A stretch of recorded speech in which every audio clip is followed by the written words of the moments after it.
বাংলাদেশ সফর বাতিলের পর এবার আরও একটি গুরুত্বপূর্ণ ইস্যুতে আপত্তি জানিয়েছে ভারতীয় ক্রিকেট বোর্ড বিসিসিআই। আগামী ২৪ জুলাই ঢাকায় অনুষ্ঠিত এশিয়ান ক্রিকেট কাউন্সিলের সভার ভেন্যু পরিবর্তন চায় দেশটি। বর্তমান রাজনৈতিক পরিস্থিতি এবং অস্থিরতার কারণে বাংলাদেশ সফর এখন উপযুক্ত নয় বলেও মনে করছে বিসিসিআই। আগামী আগস্টে বাংলাদেশ সফরে এসে ৩টি ওয়ানডে ও ৩টি টি-20 ম্যাচ খেলার কথা ছিল ভারতের। তবে শেষ মুহূর্তে সফর স্থগিত করেছে ভারত। ব্যস্ত সূচির অজুহাত দেখিয়ে সিরিজটি ১ বছরের জন্য পিছিয়ে দিয়েছে তারা।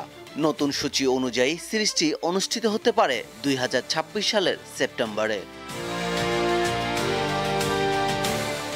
এশিয়ান ক্রিকেট কাউন্সিলের আগামী সভা ২৪ জুলাই ঢাকায় অনুষ্ঠিত হওয়ার কথা রয়েছে। এই এসিসি সভায় চলতি বছরে এশিয়ান কাপের চূড়ান্ত সূচি ও ভেন্যু নির্ধারণের কথা রয়েছে। প্রস্তাবিত সূচি অনুযায়ী এশিয়া কাপ শুরু হতে পারে ৫ সেপ্টেম্বর থেকে।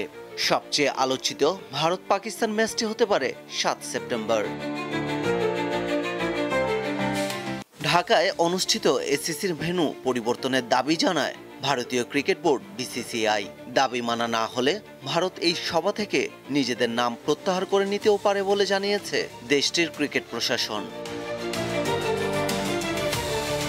ভারতীয় সংবাদ মাধ্যম ইন্ডিয়া টুডে এক প্রতিবেদনে জানায়, বর্তমান রাজনৈতিক পরিস্থিতি ও অস্থিরতার কারণে বাংলাদেশ সফর এখন উপযুক্ত নয়। আনুষ্ঠানিকভাবে এসিসিকে অনুরোধ করা হয় সবার ভেন্যু পরিবর্তন করার। ২০২৬ সালের ফেব্রুয়ারিতে টি-20 বিশ্বকাপ অনুষ্ঠিত হবে ভারতে। সেই প্রতিযোগিতার প্রস্তুতির অংশ হিসেবেই এবারের এশিয়া কাপ হবে টি-20 ফরম্যাটে।